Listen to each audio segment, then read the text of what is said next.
Boa noite, irmãos, graça e paz, que Deus em Cristo nos abençoe de uma maneira muito rica, muito preciosa mesmo. Quero dar os parabéns aos pais pela graça que o Senhor concedeu a cada um de poder desfrutar da bênção da paternidade. Isso é um privilégio que Deus dá, é uma graça que vem das mãos dEle.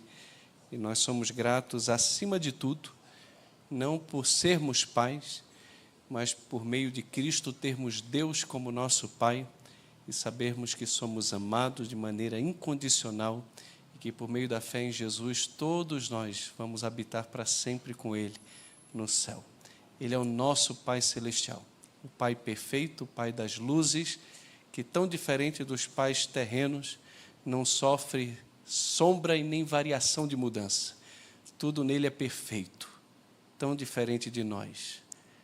Que nós possamos olhar para o nosso Pai Celestial e ensinar os nossos filhos a olhar também para esse Pai Celestial bondoso e perfeito, que de Deus possa refletir virtude na nossa vida e que os nossos filhos não transmitam os nossos defeitos como Pai para o Pai perfeito, que é o nosso grande Rei, que nos ama tanto. Abra sua Bíblia, por favor, em Colossenses capítulo 1, nós vamos ler o versículo 3 até o versículo de número 8. Colossenses capítulo 1, do 3 ao 8, mas nós vamos pegar do versículo 1 também. Nós começamos essa série em Colossenses no final de semana passado com o pastor Pedro Vescelino. Paulo, quando escreve a carta aos Colossenses, ele tem como propósito promover a dedicação exclusiva a Cristo como cabeça todo suficiente da igreja, ao confrontar as suas perfeições com o falso sistema religioso que era ensinado ali em Colossos. Mas como a gente vai ver, ao invés dele começar já refutando alguns erros, ele começa aqui elogiando a fé, o amor e a esperança, e reconhece esses crentes, esses destinatários como irmãos, como santos em Cristo Jesus. Isso é algo extraordinário. Faz parte aqui da pedagogia, do ensino de Paulo. Como a gente acabou de ler em Filipenses, ele elogia e logo depois ele vai orar, pedindo também que eles possam crescer no Senhor.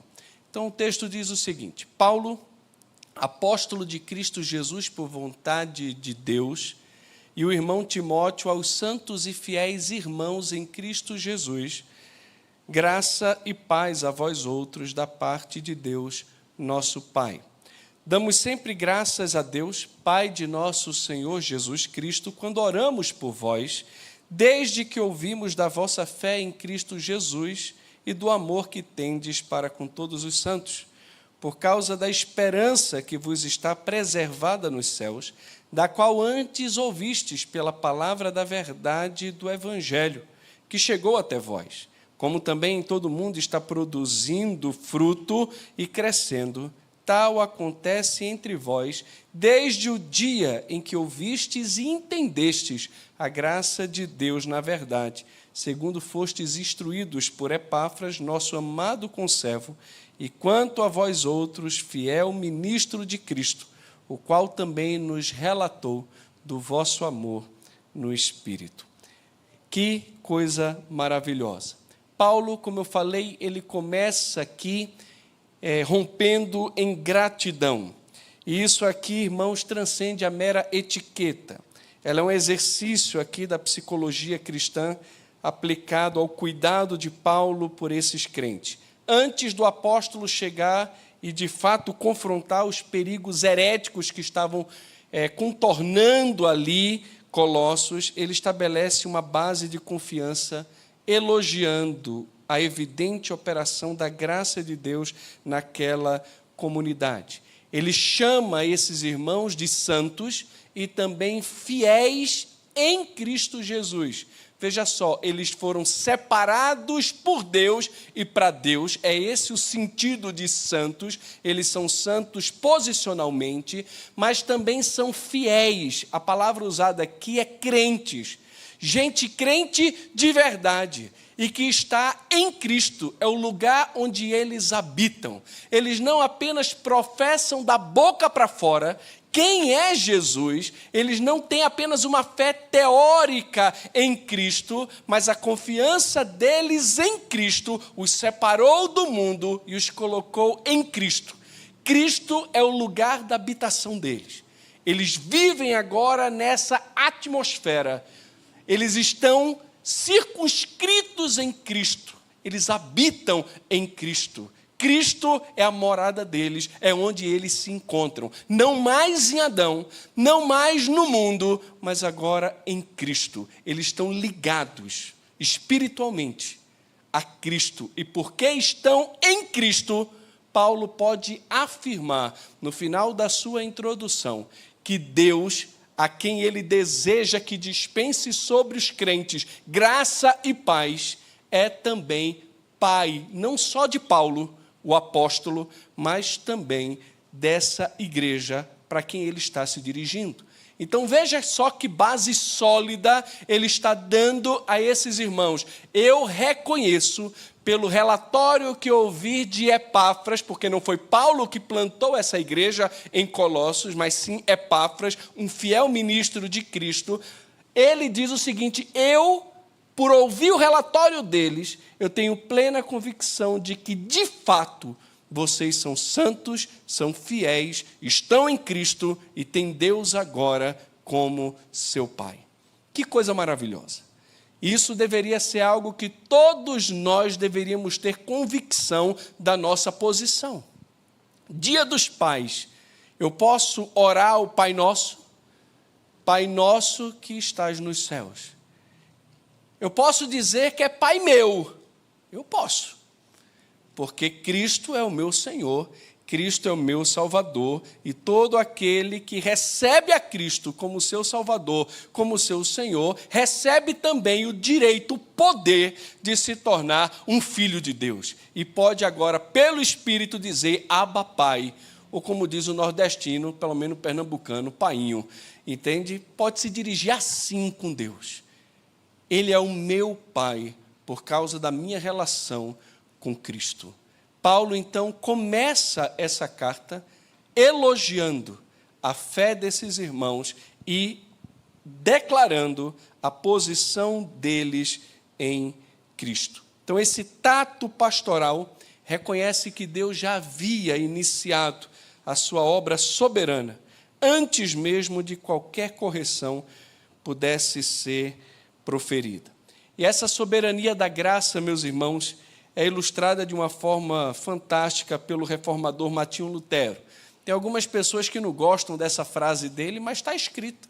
Ele diz o seguinte: enquanto eu e o mestre Philippe Melanchthon bebíamos cerveja em Wittenberg, a palavra percorreu os países e foi mais eficaz do que impérios e imperadores. A palavra de Deus fez tudo. Paulo estava aprisionado, muito provavelmente em Roma, quando ele escreve as epístolas da prisão, Colossenses, Filipenses, Efésios e Filemon.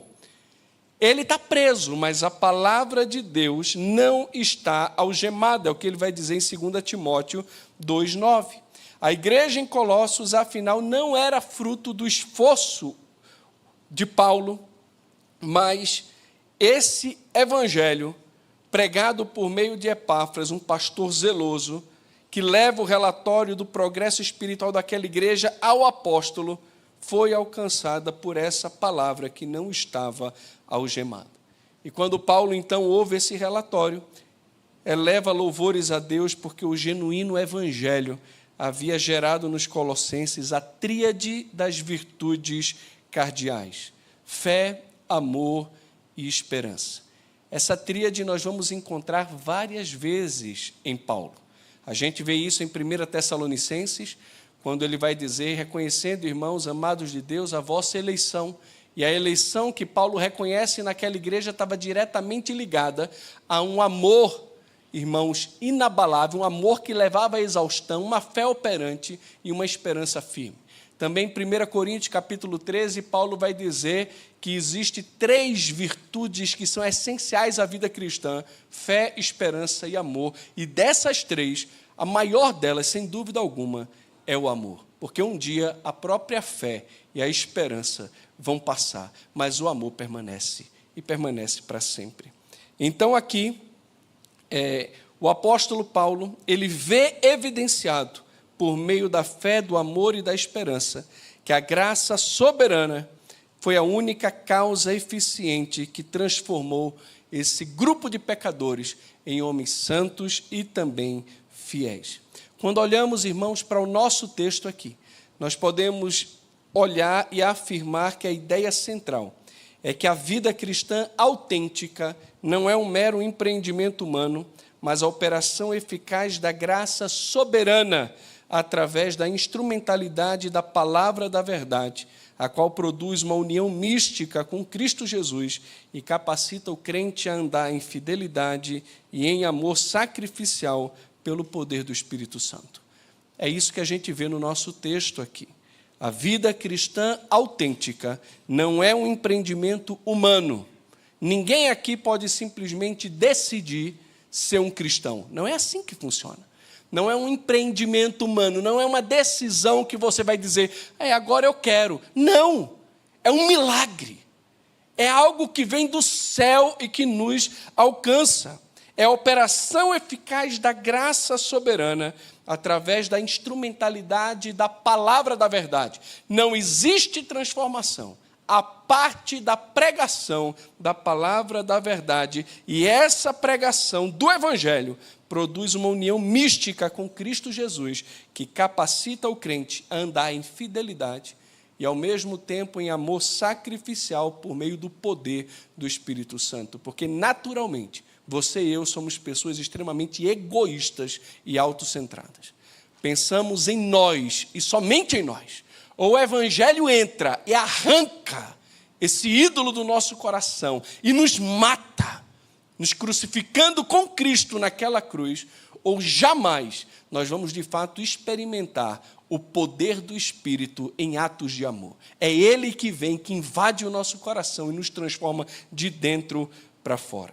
Então, irmãos, analisemos essas 3 marcas indeléveis desta graça que reformata toda a nossa existência cristã. O versículo 3 e 4 aponta para a raiz sobrenatural da fé e do amor. O apóstolo Paulo, ele diz o seguinte: damos sempre graças a Deus, Pai de nosso Senhor Jesus Cristo, quando oramos por vós. E por quê? Desde que ouvimos da vossa fé em Cristo Jesus e do amor que tendes para com todos os santos, por causa da esperança que vos está confirmada nos céus, da qual antes ouvistes pela palavra da verdade e do Evangelho. Olha o que Paulo está dizendo aqui, irmãos. Ele tem gratidão no coração, mas essa gratidão possui um vetor estritamente vertical. Ela é dirigida ao Deus e Pai de nosso Senhor Jesus Cristo. Como ensina João Calvino, render graças a Deus por essas virtudes é um reconhecimento de que tanto a fé quanto o amor são dons da generosidade divina. Do contrário, o louvor de Paulo seria uma mera simulação ou lisonja aos homens. E muitas vezes é isso que acontece conosco. Graças a Deus que eu passei num concurso.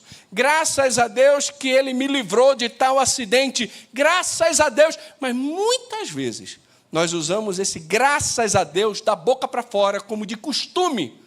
Mas de fato eu reconheço que tudo na minha vida acontece por causa da obra soberana e graciosa de Deus sobre mim. Graças a Deus meu filho está vivo. É graças a Deus. Falei para o Daniel, tu sabe que quem te quebrou naquele caminhão foi Deus, né? Porque foi graças a Deus que aquele caminhão entrou ali. Graças a Deus que não isolaram a área. Porque tudo, inclusive os erros humanos, estão debaixo do ato soberano de um Deus que faz tudo de maneira perfeita. E quer sempre agir para o bem daqueles que amam a Deus. Mas graças a Deus, ele foi poupado da morte. É graças a Deus. E isso não pode ser apenas da boca para fora. Quando Paulo aqui, junto com Timóteo, diz, damos graças a Deus sempre, quando oramos por vocês, é porque isso era verdade. Era um reconhecimento de que essa fé em Cristo Jesus e de que esse amor com todos os santos não era fruto do esforço deles, senão eles diriam, dou graças a vocês, vocês estão de parabéns por causa dessa atitude que vocês estão tendo. Não, ele não parabeniza a atitude, ele dá graças a Deus pela virtude que alcançou aquelas pessoas. É algo extraordinário. Agora, a respeito da oração, nós podemos tirar algumas lições aqui. Primeiro, a oração foi coletiva, damos. Pelo menos Paulo e Timóteo estão juntos aqui em oração. Como é bom saber que nós podemos orar sozinhos, no nosso quarto em secreto, mas também é muito bom saber que nós podemos orar coletivamente, como igreja, como corpo de Cristo, como amigos. A oração também dele é constante, damos sempre. Eles não se cansam de orar e quando oram, lembram de agradecer. Ou seja, a oração também é de gratidão, de louvor, de graças ao Senhor. Tem gente que quando se aproxima de Deus, só se aproxima para pedir com o coração cheio de interesse e não de louvor.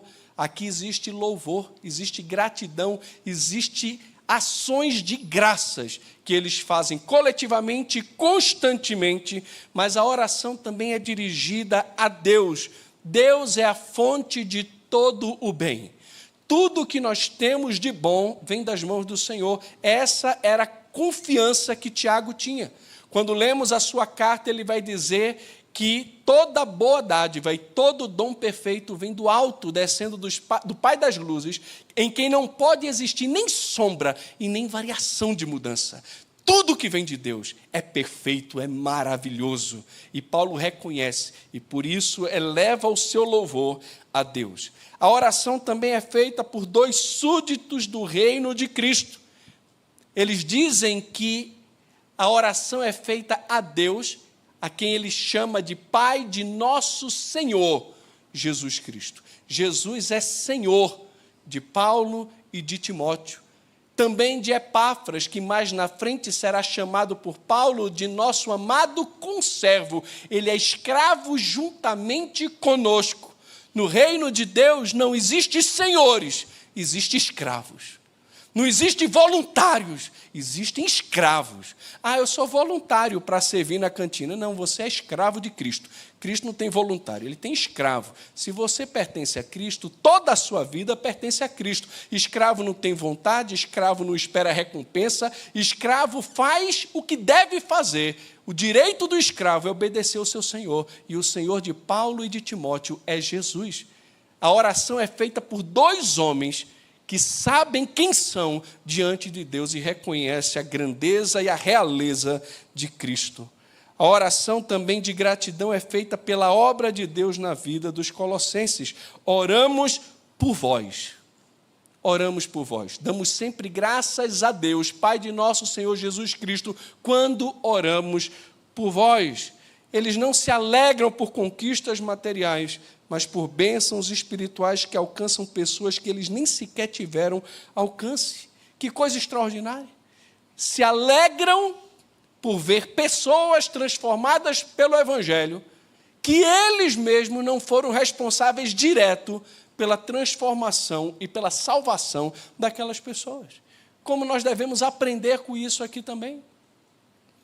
Uma das coisas que eu gostei lá na Capitol Hill e também na Igreja Batista da Graça é que todo culto eles oram e pedem ao Senhor a bênção de Deus sobre a vida de outras igrejas. A gente ora pelos missionários aqui. Além dos missionários, eles orariam também por alguma igreja espalhada pelo Brasil. A presbiteriana Semear comprou um terreno ali no noroeste. Vão construir. Vamos orar pela presbiteriana Semear para que Deus abençoe, que eles tenham recurso, consiga fazer o templo deles e que seja uma bênção ali naquele lugar. Ah, pastor, mas a gente vai orar por eles? São nossos irmãos. Vamos nos alegrar com eles. Mas não são cristãos evangélicos, são nossos irmãos. Como o nosso coração precisa se dilatar para poder enxergar o reino de Deus como sendo um reino maior do que a nossa igreja. Isso é um pedacinho do que Deus está fazendo no mundo inteiro. Paulo, ele agradece ao Senhor pela obra que ele está fazendo na vida dos colossenses. Ele não fica com inveja, ele fica feliz. Ele não está triste porque está preso, não, ele está feliz porque, apesar de preso, o evangelho está livre e está alcançando pessoas. E em todo mundo está dando muito fruto e está crescendo. E isso alegra o coração de Paulo. E tem que alegrar o meu e o seu. Tem que alegrar o nosso coração. Agora, quais foram as bênçãos espirituais que alcançaram esses irmãos? Primeiro, fé em Cristo Jesus.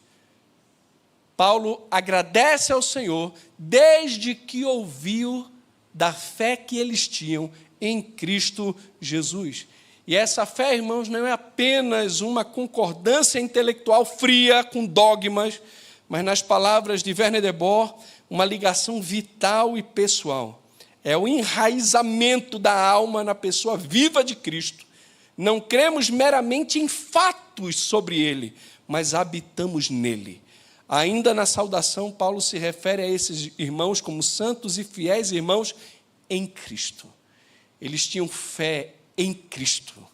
Eles estavam vinculados a Cristo. Irmãos, essa tem que ser também a minha fé e a sua fé. Não é uma fé da boca para fora. É uma fé que experimenta, de fato, essa realidade mística, vital, real, com Cristo.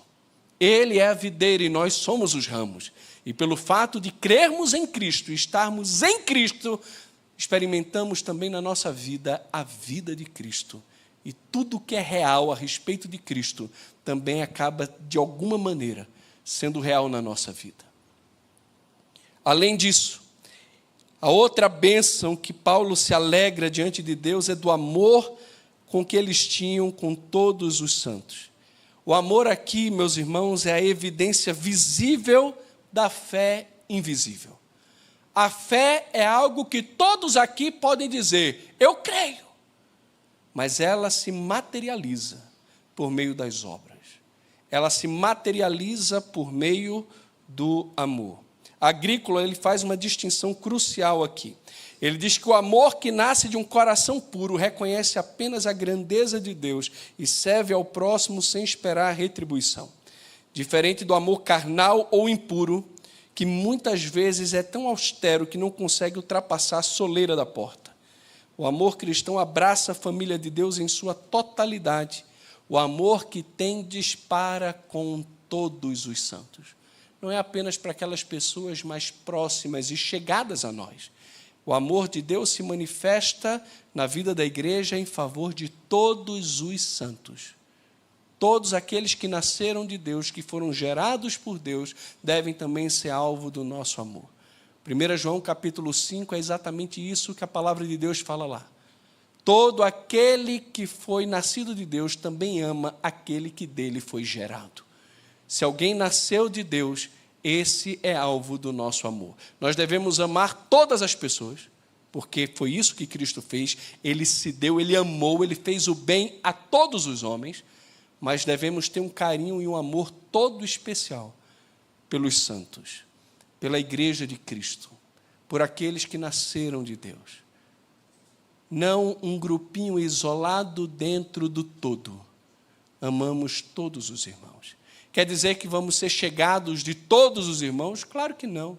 Mas devemos sim amar de forma intencional, constante, real, vital, de coração, todos os irmãos, porque Cristo ama toda a igreja. Essa é a maior evidência de um novo nascimento e de que, de fato, entendemos a graça de Deus na verdade. A graça que nos alcançou, ela se manifesta de forma visível através do nosso amor na vida do nosso próximo. Como é lindo isso. Como é lindo isso. Estou vendo papai ali e me lembro sempre do meu bisavô, Eduardo Maia Franco, que no final da vida dele, escreveu um poema dizendo: terei vivido. E ele diz lá no final já do verso: terei vivido porque conforto, glória e fortuna e esses vagalhões de prazeres encheram minha vida de ilusão. Disse: não, eu vivi na verdade e realmente, às vezes que por amor fiz bem a qualquer gente, integrado com a vida, sem nada esperar nem favor, do mesmo modo que a mais singela flor, expressão misteriosa da beleza sem jaça, oferece o seu perfume ao transeunte que passa. Só então vivi e o destino cumpri. O amor é isso, ele pensa no outro. E é uma manifestação da bênção de Deus sobre a nossa vida. Seguindo o pensamento de, que palavra esquisita, eu acho que é alemão, Bugenhagen, a fé deve necessariamente preceder o amor, pois sem fé é impossível agradar a Deus. O amor é o fruto, a fé é a raiz. Meus irmãos, nós somos chamados a confrontar o erro do intelectualismo árido, que substitui a comunhão com Cristo por definições teológicas, e, ao mesmo tempo, o erro do sentimentalismo que reduz o amor a afeições carnais.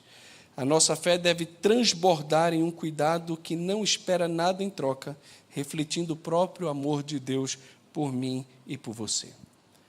Segundo, meus irmãos, nós temos no versículo 5 a certeza objetiva da esperança celestial, que Paulo vai chamar em 1 Tessalonicenses capítulo 1, da firmeza da vossa esperança em Cristo Jesus. É uma esperança firme, certa, inabalável, porque não é alicerçada sobre as nossas obras, mas sim pela sua infinita soberania e graça. A esperança é a âncora que estabiliza a fé e o combustível que inflama também o amor. Paulo vai dizer: por causa da esperança que vos está preservada nos céus. Essa fé em Cristo Jesus e o amor para com todos os santos acontece por causa da esperança que vos está confirmada nos céus, da qual antes ouvistes pela palavra da verdade do Evangelho que chegou até vocês. O Evangelho chega, eles ouvem, o coração enche de esperança e isso impele a fidelidade e também ao amor. A perspectiva do céu não produz alienação, mas confere o vigor necessário para o serviço terrestre. Alguém já disse que nunca ninguém fez tanto pelo mundo do que aqueles que têm esperança no céu. O apóstolo Paulo afirma que a fé e o amor eram reais por causa dessa esperança reservada nos céus. John Devenant, ele define essa esperança como um tesouro guardado por Deus. Ela não é oferecida de modo precário, ela está depositada no cofre divino, garantindo que não pode ser roubada por homens, nem perdida pelas nossas flutuações subjetivas. Essa esperança não é um salário por mérito condigno. Deus não tem dívidas para com suas criaturas. Para os crentes maduros, as recompensas não são motivo de lucro, mas um sinal do favor divino que estimulam a piedade. A esperança, então, que temos no nosso coração, meus irmãos, é o estímulo, mas a graça soberana é o fundamento. É essa graça que nos alcança por meio do Evangelho, que abre o nosso coração e os nossos olhos para a esperança celestial. Fé, esperança e amor são como tendões e nervos da religião, ou seja, são os elementos que conferem movimento e estrutura a esse corpo místico de Cristo. Esperança que está preservada nos céus. Tem gente que acha que essa esperança ela pode ser perdida a qualquer momento. Como é que pode ser isso, irmãos? Como é que pode ser isso? Se a esperança preservada nos céus para eles está alicerçada no Evangelho que eles ouviram, que estimula o amor e a fidelidade a Cristo, que faz Paulo romper em louvor, se ela pode ser perdida a qualquer momento, não tem motivo de louvor, tem motivo de temor. Mas se não pode ser perdida, está garantida e preservada, então sim, é possível romper em louvor por causa do fundamento dessa esperança, que é o próprio Deus, na sua graça soberana. Eu e você precisamos avaliar constantemente onde reside a nossa segurança. Se a sua paz depende de tesouros terrenos, você vive em constante ameaça. Se a sua esperança está guardada nos céus, você possui um patrimônio que, nas palavras do apóstolo Pedro, é incorruptível, sem mácula, imacessível. Está reservada nos céus para vós outros, e esses vós outros são os crentes, mas olha que coisa mais linda, vocês que são guardados pelo poder de Deus. Então, para Pedro, não faria nenhum sentido ter uma herança com essas qualidades se os herdeiros pudessem se perder. Para desfrutar dessa herança, dessa bendita esperança, é necessário que fossem também guardados pelo poder de Deus. Que coisa linda! A igreja possui uma esperança que o mundo não conhece. Em 1 Tessalonicenses, capítulo 4, o apóstolo Paulo vai dizer, olha, essas coisas eu escrevo para vocês para não vos entristecerdes como os demais que não têm esperança.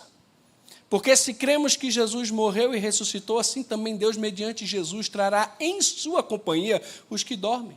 Porquanto o Senhor mesmo, dada a sua palavra de ordem, ouvida a voz do arcanjo, ressoada a trombeta de Deus, descerá dos céus, e os mortos em Cristo ressuscitarão primeiro, depois nós, os vivos, os que ficarmos, até aquele dia seremos arrebatados juntamente com Ele, entre as nuvens, para o encontro do Senhor nos ares, e assim estaremos para sempre com o Senhor. Consolem-se, pois, uns aos outros com estas palavras, palavras de esperança, palavras de encontro com aqueles que morreram em Cristo, palavras de encontro com Cristo, palavras de consolo. A igreja tem um consolo que o mundo não tem, e ela tem esse consolo porque a graça de Deus, na verdade, nos alcançou. Tiago, ele leu aqui, Romanos capítulo 8, que é um dos textos que deveria estar sempre no nosso coração. Aos que predestinou, chamou. Os que chamou, justificou. E os que justificou, fez o quê? Zero para vocês, não estão sabendo de Bíblia. Os que justificou, fez o quê? Glorificou. O que diremos, pois, irmãos, à vista destas coisas? De um Deus que predestina, chama, justifica e glorifica. Que diremos, pois, à vista destas coisas, se Deus é por nós? E por nós não é o seguinte, vai me curar. Por nós não é, vai me dar um carro. Por nós não é, vai me fazer passar no concurso. Deus é por mim porque Ele me escolheu, me predestinou, me justificou, me glorificou. Ele perdoou o meu pecado. Ele é por mim. Que diremos, pois, à vista destas coisas, se Deus é por nós? Quem será contra nós? Aquele que não poupou o seu próprio filho, pelo contrário, por todos nós o entregou, porventura não nos dará graciosamente com ele todas as coisas? Quem tentará acusação contra os eleitos de Deus? É Deus quem os justifica. Quem os condenará? É Cristo Jesus quem morreu, ou antes quem ressuscitou, o qual está à direita do Pai e também intercede por nós. Quem nos separará do amor de Cristo? Será tribulação? Angústia? Perseguição, fome, nudez, perigo, espada? Como está escrito, por amor de ti, somos entregues à morte o dia todo, fomos considerados como ovelha para o matadouro. Em todas essas coisas, porém, somos mais do que vencedores por meio daquele que nos amou. Porque eu estou plenamente certo, eu não tenho dúvida nenhuma, eu estou plenamente certo de que nem a morte, nem a vida, nem os anjos, nem os principados, nem as coisas do presente, nem do porvir, nem poderes, nem altura, nem profundidade, nem qualquer outra criatura, porque vai que existe alguma coisa que eu não sei, nem qualquer outra criatura poderá nos separar do amor de Deus que está em Cristo Jesus, nosso Senhor. Deixa eu te falar, tua esperança não está baseada na tua performance, mas na performance de Cristo. O Deus perfeito que se fez homem, morreu a morte perfeita, naquela cruz pagando todo o nosso pecado, nos dando essa viva esperança de céu, de eternidade, de perdão, de aceitação, por graça, não por obra, mas por graça. Mas vira e mexe a gente tenta dar o nosso jeitinho. Vira e mexe, a gente esquece dessa mensagem tão fundamental. tão simples, mas que é tão difícil de internalizar e viver. O homem vive pela graça do início, no meio e no fim. É Cristo no início, no meio e no fim. Vira e mexe, a gente está querendo a aprovação de Deus por obras, por performance. Pelo amor de Deus. É sempre graça, irmãos. Sempre graça. Não tem motivo nenhum de se gloriar em carne. É sempre na graça. É sempre nesse favor maravilhoso que Cristo deu a mim e a você. Então avalie onde está a sua segurança. A nossa precisa estar guardada nos céus. Nos céus. Mas a pergunta que fica é: como é que isso aconteceu com os colossenses? Como eles tiveram essa esperança que alimentou a fidelidade e o amor? E Paulo ele responde: por meio da ministração fiel do Evangelho, através de um obreiro fiel. E aqui entra o terceiro ponto, que vai do versículo 5, a segunda parte, até o final, até o versículo 8. O Evangelho aqui, irmãos, é a palavra da verdade. E Paulo faz questão de enfatizar verdade, verdade, verdade, exatamente para distinguir o Evangelho de toda a filosofia humana, por sua capacidade intrínseca de gerar vida e frutificar onde quer que seja pregado. E nesse sentido, Paulo destaca duas verdades inseparáveis a respeito da eficácia da obra de Deus. Primeiro é a mensagem fiel, e segundo é o mensageiro fiel. Olha aqui, o Evangelho é apresentado em termos profundos e também impactantes. Ele é apresentado em termos que apontam, em primeiro lugar, para a sua identidade. O Evangelho é a palavra da verdade. Nele não existe erro, engano, mentira. Ele é a verdade, ele contém a verdade e ele é Cristo. Jesus disse que ele é a verdade.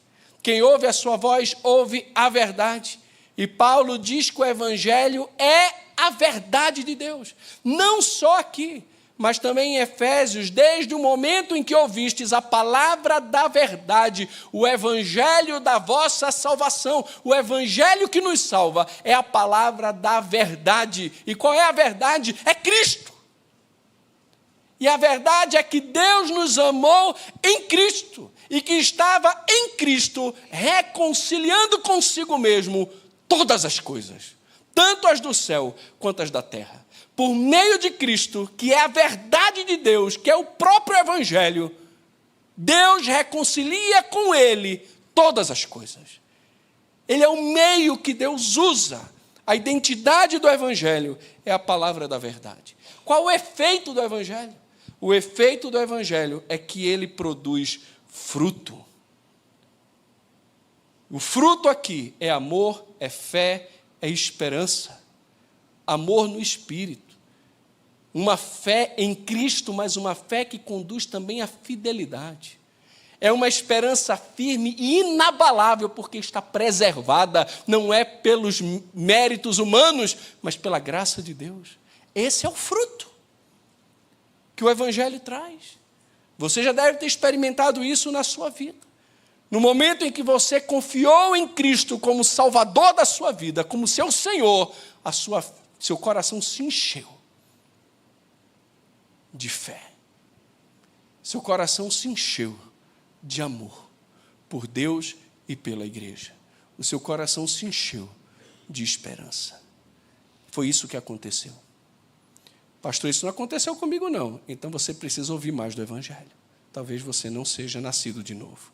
Porque todo aquele que nasceu de Deus possui na sua vida fé, esperança e amor. Todos eles. Deus coloca no nosso coração essas coisas. As pessoas começam a ver o fruto da piedade, da santidade, dessa nova posição em Cristo. Isso não é, irmãos, uma teoria, isso é realidade. O Evangelho é realidade.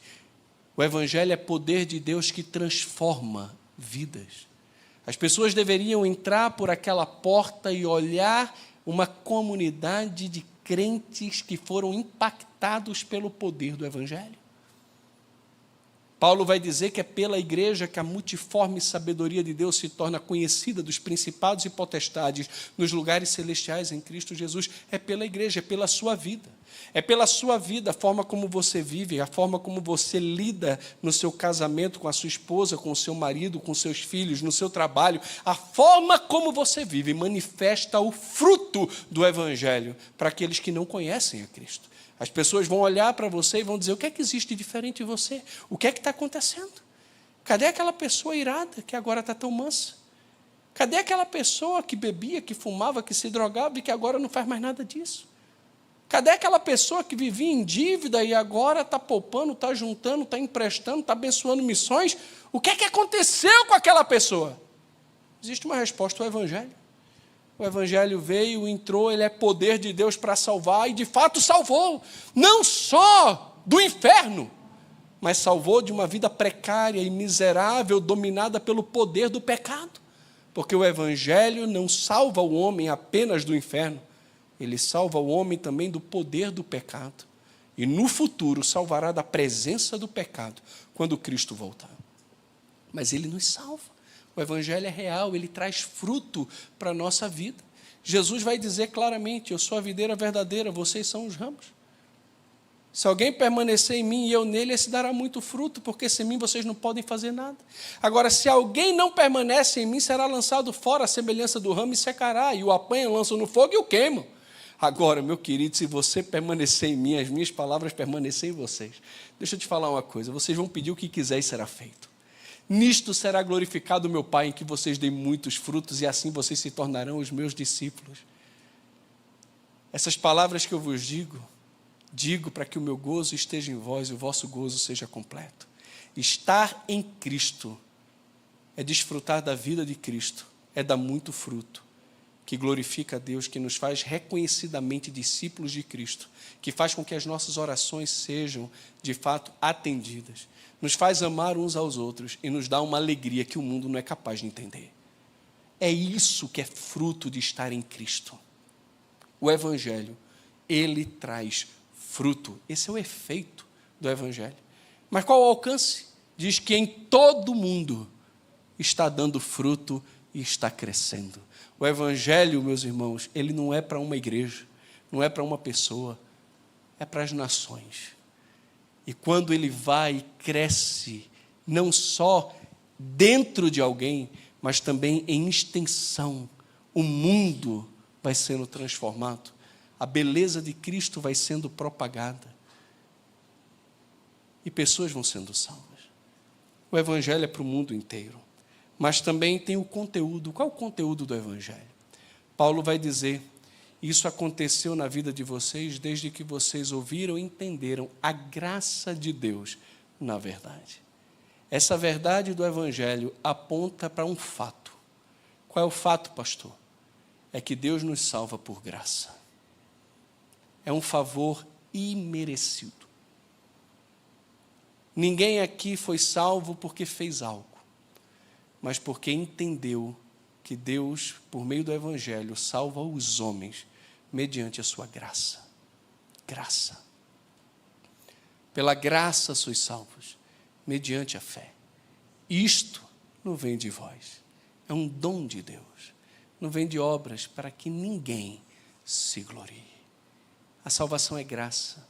Graça. Eu vou para o céu porque eu sou bom. Vai para o inferno assim. Eu vou para o céu porque eu vou no culto. Até o diabo vem. Eu vou no céu porque leio a Bíblia. Está cheio de gente que diz que já leu a Bíblia de capa a capa e não crê em Cristo. Grande besteira esse negócio. Eu vou para o céu porque eu oro.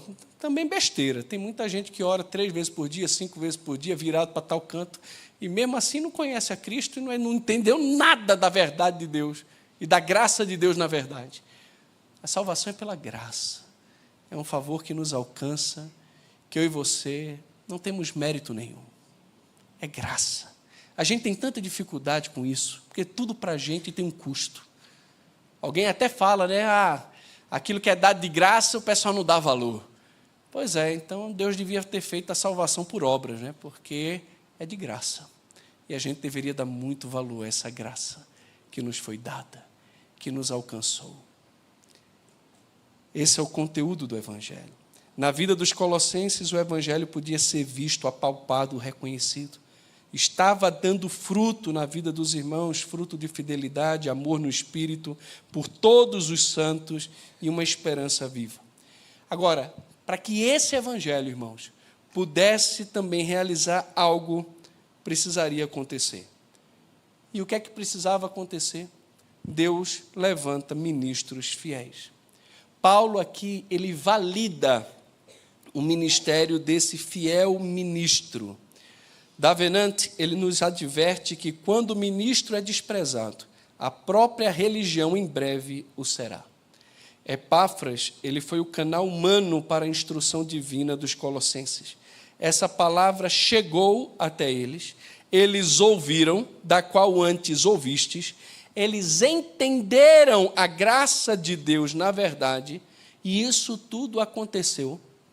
Palavra chegar, eles ouvirem e eles entenderem 3 coisas que precisam acontecer. A palavra precisa chegar aos confins da terra. As pessoas precisam ouvir. Não é, vou pregar com a minha vida. Não, tem que abrir a boca. Aprove Deus salvar os homens pela loucura da pregação. É uma loucura, mas tem que pregar. As pessoas precisam ouvir, mas elas precisam também entender a graça de Deus na verdade. E para que isso pudesse acontecer, diz que Epáfras foi o canal humano para a instrução divina. Através da instrução de Epáfras, um escravo juntamente com Paulo, que também é fiel ministro de Cristo que estava servindo a igreja. Epáfras não é escravo da igreja, ele é escravo de Cristo, servindo a igreja como um pastor, como um missionário, como um professor, como alguém que está instruindo com base no Evangelho, na verdade. E porque o ministro fiel, que é apegado a Cristo e é fiel a Cristo, anunciou a palavra fiel e verdadeira, e essa palavra chegou, foi ouvida e entendida, a graça de Deus, então, entrou naquelas pessoas e transformou a vida delas. De incrédulos para crentes, de egocêntricos para gente amorosa, de desesperados para gente cheia de esperança. De longe de Deus para filhos de Deus. De presos no mundo para santos. De Adão para Cristo. A vida foi transformada por causa do Evangelho sendo pregado por meio de um homem fiel. Enquanto o Islã de Maomé se expandiu pelo ferro e pela espada, conquistando territórios pela força, o Evangelho de Cristo conquistou corações através de pregações de humildes pescadores sobre o poder irresistível do Espírito Santo. E ainda hoje, isso continua acontecendo. Continua acontecendo. Concluindo, irmãos, a tríade fé, esperança e amor é a prova circunstancial de que a graça de Deus está operando no nosso meio. Sem a união mística com a videira verdadeira, qualquer esforço de santidade não vai passar de justiça própria. Cristo, ele é o centro das virtudes cristãs. Ele é o objeto principal para o qual a fé olha e no qual ela repousa.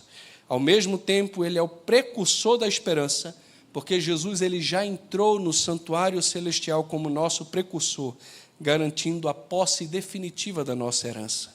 Ele também é a fonte do amor. Ele é o imã que atrai pecadores a si, arrancando-os do egoísmo para que amem o próximo e a Deus como Ele mesmo amou. Nós precisamos de Cristo, no início, no meio e no fim. Para você que ainda não conhece o Senhor, é morte não conhecer a Deus e o seu Filho, viu? Sem essa fé vital, você vai estar habitando num solo árido e sem esperança.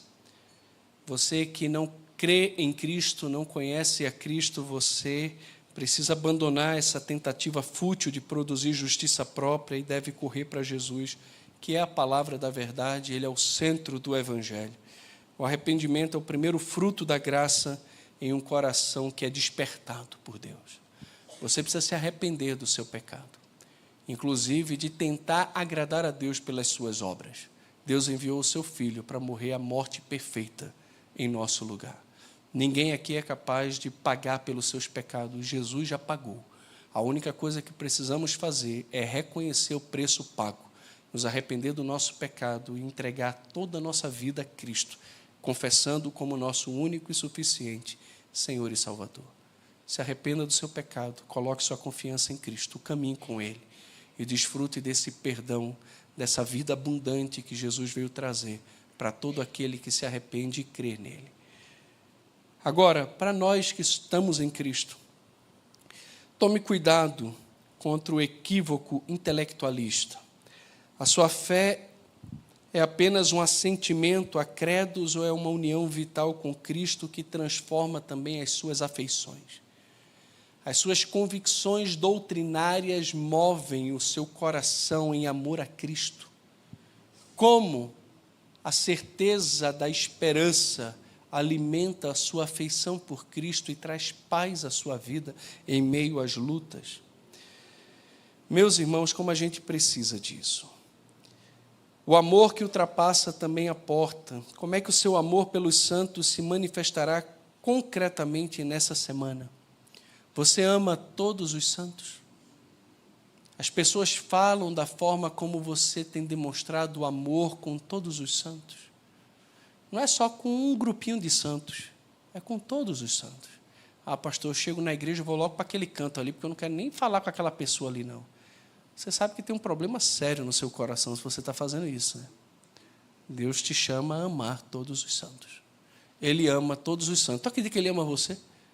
Se Ele ama você, Ele ama qualquer pessoa. Ah, pastor, não sou tão mal assim, não. Tu que pensa. Tu é pior do que tu imagina. Tu é uma desgraça ambulante, viva. Pastor! E é pior do que isso. É porque não tem palavras e adjetivos para poder falar o que você de fato é. Você é terrível. Você é uma pessoa terrível. É assim que a Bíblia te descreve. A Bíblia diz que você é terrível. Sua língua urde enganos. Seus pés correm para o mal. O seu coração é desesperadamente corrupto. Não é só corrupto, não. É desesperadamente corrupto. Não há quem busque a Deus. Não há. É assim que a Bíblia fala. Meus irmãos, tudo de bom que possa existir na nossa vida é fruto da graça de Cristo em nós. Até o nosso suposto amor, no fundo, na maioria deles, é idólatra, carnal e busca recompensa. Nossa, meu filho, sua mãe faz tudo isso para você e é assim que você me... Ah, entendi. O amor ali, na verdade, busca uma ação aqui. Entendi. A gente tem que tomar um cuidado muito grande com essa visão que temos de nós mesmos. A Bíblia diz que nós somos grandes pecadores e que precisamos muito de Cristo e precisamos amar pessoas difíceis, como pessoas precisam nos amar, e você é dificilzinho demais, viu? Mas Deus te amou, enviou seu Filho e morreu numa cruz por você. Você tem que amar essa pessoazinha que está do teu lado aí, atrás de você. É assim que é a igreja, é assim que é a vida. Somos chamados a amar, e amar todos os santos pelo Espírito. Porque o fruto do Espírito é o quê? Amor, alegria, paz, longanimidade, benignidade, bondade, fidelidade, mansidão e domínio próprio. Aquele que está cheio de Deus vai manifestar na sua vida as virtudes de Deus, do caráter de Deus. Honra o ministério. Quem foi Epáfras? Que Deus usou para instruir você na graça. Reconheça a instrumentalidade dos pastores fiéis, pois honrar o canal da instrução é honrar o próprio Deus que enviou a mensagem. Como a gente precisa honrar homens de Deus, como Paulo faz com Epáfras aqui. Ele faz questão de deixar registrado aqui o amor desse homem pela igreja. Ele vai dizer: Epáfras, é um amado conservo nosso. E quanto a vós, fiel ministro de Cristo. Esse homem é fiel, esse homem é amado, ele é um servo de Cristo juntamente conosco. Ele instruiu vocês, vocês estão na fé, vocês desfrutam dessa esperança por causa da instrumentalidade da vida de homens como ele. Nós precisamos aprender a honrar gente que Deus levanta para abençoar a nossa vida. Às vezes a gente fica com medo da idolatria ou de exaltar pessoas. A gente não está falando de idolatrar ninguém. A gente está falando de dar honra a quem merece honra. Como Paulo faz aqui nas Escrituras, que vai ficar registrada até Jesus voltar. Palavra de Deus. Que coisa linda. Muito bonito isso aqui. Eu, toda vez que alguém pergunta para mim a respeito da minha conversão, como foi, eu faço questão de dizer.